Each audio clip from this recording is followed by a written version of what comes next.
الرحمن الرحیم۔ حضرت سلامہ رضی اللہ تعالیٰ عنہ فرماتی ہیں کہ رسول اللہ صلی اللہ علیہ وآلہ وسلم نے ارشاد فرمایا کہ یقیناً قیامت کی نشانیوں میں سے ایک نشانی یہ بھی ہے کہ مسجد والے امامت کے لیے ایک دوسرے کو دھکیلیں گے اور کوئی امام نہ پائیں گے جو انہیں نماز پڑھائے۔ حوالہ مشکات شریف۔ حضرت ابو ہریرہ رضی اللہ تعالیٰ عنہ فرماتے ہیں کہ رسول اللہ صلی اللہ علیہ وآلہ وسلم نے ارشاد فرمایا کہ دوزخیوں کے دو گروہ پیدا ہونے والے ہیں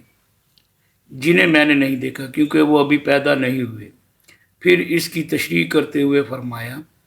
کہ ایک گروہ تو ایسا پیدا ہوگا کہ بیلوں کی دموں کی طرح لمبے لمبے کوڑے لیے پھریں گے اور ان سے لوگوں کو مارا کریں گے،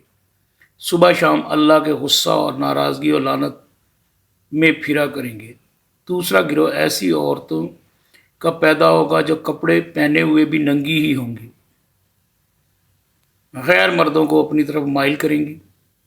اور خود بھی ان کی طرف مائل ہوں گی۔ ان کے سر اونٹوں کی جھکی ہوئی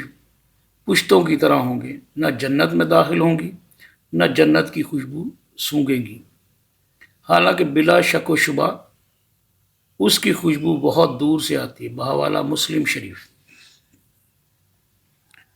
حضرت معاذ بن جبل رضی اللہ تعالیٰ عنہ فرماتے ہیں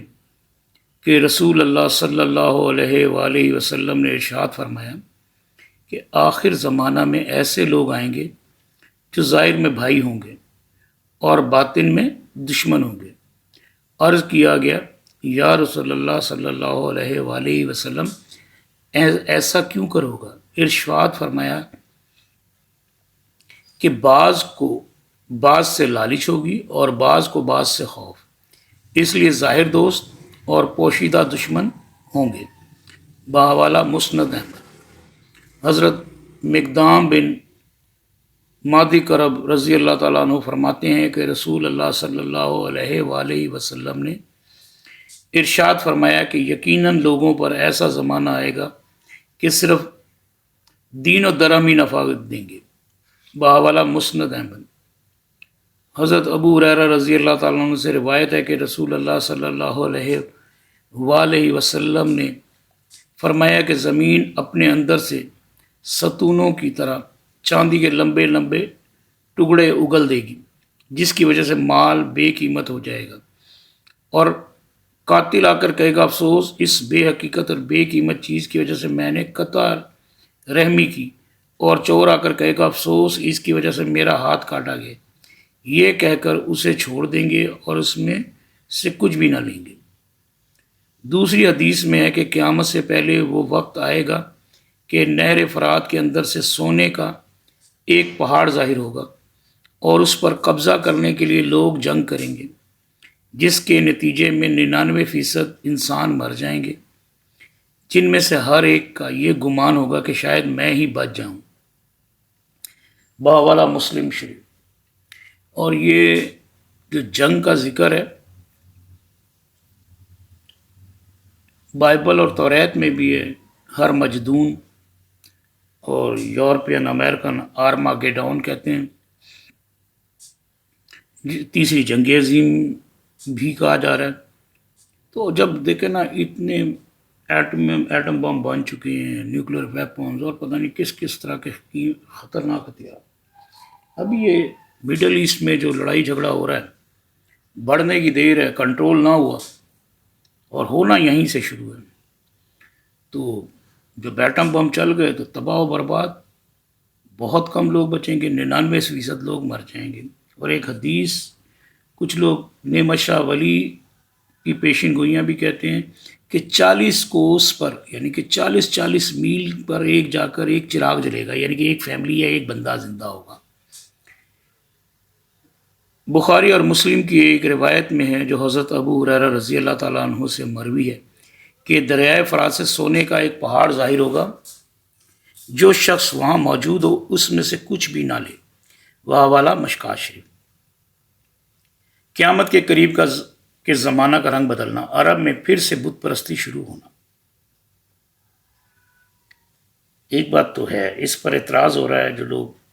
سعودیہ یا اور مڈل ایسٹ میں ممالک ہیں، نان مسلم اگر بت پرستی کر بھی رہا ہے اپنے مخصوص احاطے میں تو اتنی گنجائش تو ہے، کیونکہ جہاں تک مجھے پتہ ہے ایک بار عیسائیوں کا ایک وفد حضور صلی اللہ علیہ وآلہ وسلم سے ملنے آیا، مسجد نبوی میں ان کو ٹھہرایا، کسی کونے میں جگہ دی، وہیں پہ ان کو عبادت بھی کرنے دی۔ تو غیر مسلم کو ہم بائی فورس تو نہیں روکیں گے، لیکن اب اس میں ہم بھی شامل ہو جائیں۔ اگر فرض کریں مندر پہ ہم انویسٹ کرنے لگیں اور ان کے بت خانوں پر گورنمنٹ پیسہ لگائے، وہ پیسہ جو مسلمانوں کے ٹیکسوں سے جمع کیا ہوا تو وہ ناجائز ہے، زیادتی ہے۔ قیامت کے قریب کے زمانہ کا رنگ بدلنا، عرب میں پھر سے بت پرستی شروع ہونا۔ ہم سے ابو الیمان حکم بن نافع نے بیان کیا، کہا مجھ کو ابو ہریرہ رضی اللہ تعالیٰ عنہ نے خبر دی کہ حضرت صلی اللہ علیہ وآلہ وسلم نے فرمایا، قیامت اس وقت تک قائم نہ ہوگی جب تک دوست قبیلے کی عورتیں ذوالخلصہ کے بت خانے میں اپنی پیٹھیں لٹکاتی نہ پھریں، یعنی کہ پیچھے والے حصے کو ہلاتی نہ پھریں۔ ذوالخلصہ میں ایک مقام کا نام ہے جہاں پر دوست قبیلے کا بت تھا، جاہلیت کے زمانے میں اس کو پوجا کرتے تھے۔ ہم سے عبدالعزیز بن عبداللہ ویسی نے بیان کیا، کہا مجھ سے سلیمان بن بلال نے، انہوں نے ثور بن زید دہلی سے، انہوں نے ابو الغیث سالم سے، انہوں نے ابو ہریرہ رضی اللہ تعالیٰ عنہ سے، حضرت صلی اللہ علیہ وآلہ وسلم نے فرمایا، قیامت اس وقت تک قائم نہ ہوگی جب تک کہتان قبیلے کا ایک شخص لوگوں کو اپنی چھڑی سے نہ ہانکے گا۔ حضرت ابو ہریرہ رضی اللہ تعالیٰ عنہ فرماتے ہیں کہ رسول اللہ صلی اللہ علیہ وآلہ وسلم نے فرمایا کہ دنیا ختم ہونے سے پہلے ایسا وقت ضرور آئے گا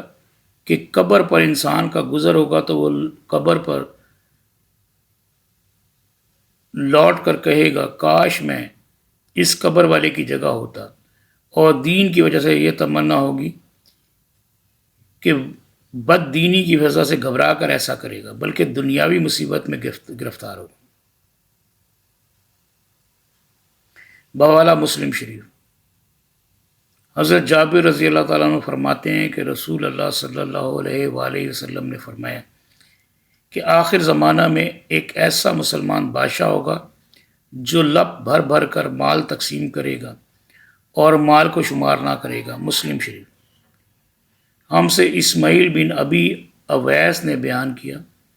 کہا مجھ سے امام مالک نے، انہوں نے ابو الزناد سے، انہوں نے اعرج سے، انہوں نے ابو ہریرہ رضی اللہ تعالیٰ عنہ سے، انہوں نے حضرت صلی اللہ علیہ وآلہ وسلم سے کہ آپ صلی اللہ علیہ وسلم نے فرمایا،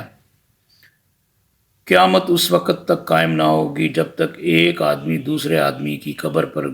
گزر کر یوں نہ کہے کہ کاش میں اس کی جگہ قبر میں ہوتا، مر گیا ہوتا۔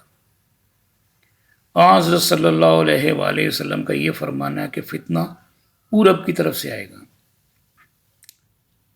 مجھ سے عبداللہ بن محمد سندی نے بیان کیا، کہا ہم سے حشام بن یوسف سنانی نے، انہوں نے معمر بن راشد سے، انہوں نے زہری سے، انہوں نے سالم سے، انہوں نے اپنے والد عبداللہ بن عمر سے، انہوں نے حضرت صلی اللہ علیہ وآلہ وسلم سے کہ آپ ممبر کے پاس یا ممبر پر، یعنی کہ جامع ترمذی کے مطابق ممبر پر کھڑے ہوئے اور فرمایا کہ دیکھو فتنہ ادھر سے آئے گا، ادھر سے، پورب کی طرف اشارہ کیا، صحیح مسلم، جہاں سے شیطان کی چوٹی نکلتی یا سورج کا سرا نمودار ہوتا ہے۔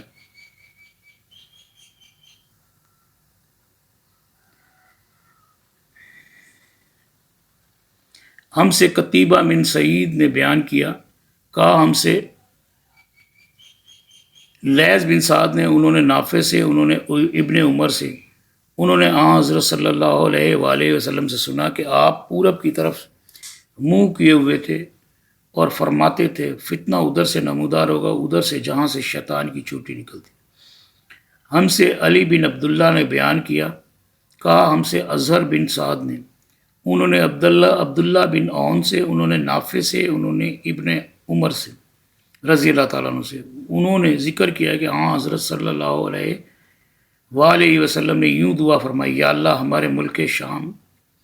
شام کے ملک میں برکت دے، یا اللہ ہمارے یمن کے ملک میں برکت دے۔ صحابہ نے عرض کیا یہ بھی فرمائی ہمارے نجد کے ملک میں۔ آپ صلی اللہ علیہ وآلہ وسلم پھر یہی دعا کی، یا اللہ ہمارے شام کے ملک میں برکت دے، یا اللہ ہمارے یمن کے ملک میں برکت دے۔ صحابہ کرام رضی اللہ تعالیٰ عنہم نے فرمایا، عرض کیا یہ بھی فرمائیے ہمارے نجد کے ملک میں۔ میں سمجھتا ہوں تیسری بار جب صحابہ رضی اللہ تعالیٰ عنہ نے یہ عرض کیا نجد کے لیے بھی دعا فرمائی، تو آپ صلی اللہ علیہ وسلم نے فرمایا کہ وہیں تو زلزلے آئیں گے، فتنے پیدا ہوں گے، وہیں سے شیطان کی چوٹی نمودار ہوگی۔